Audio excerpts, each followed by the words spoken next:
It's been the heart of Riverside Park in La Crosse for decades now, and now it may get a whole new look. News 8's Sarah Tamer is here to tell us about the latest plans to breathe new life into the park's bandshell. Sarah? Mike, the city's finance committee voted 4-2 last night to release the $1.2 million needed to fund repairs at the Riverside Park bandshell.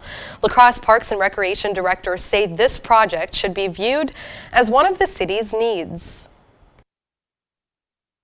Director Steve Caroline will tell you it's about time to start repairing Riverside Park's bandshell. We've been putting money aside since 2011. The bandshell, which is a destination spot for both out-of-state and local bands, has cracks in the foundations and its electronic system is failing. We have constant water intrusion in there. The electrical components are all worn away. Caroline says it's not a matter of if the repairs need to be done, it's a matter of when. We've been meeting with all of our user groups for about the past 3 or 4 months, and we're listening to what they're saying about how bad it is to try and perform there. Some people are getting shocked because the electrical system is totally shot. He says now is a great window of opportunity for repairs because the busy season won't start until May. If we delay and we're not able to get funds available until, say, March, then we've lost that window, and now we're looking at another year because we couldn't get in there till basically the same time period next year.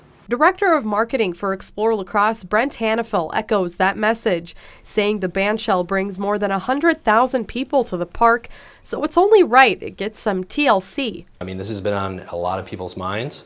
I'm sure all the people that visit Moon Tunes or the concert band who've been donating money or wondering what's happening with that, well, now we found out. So everything's there.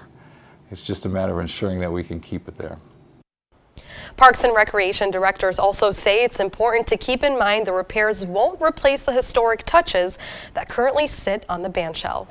Thanks a lot, Sarah. If the budget gets approved, they are aiming for the project to be completed by early next year.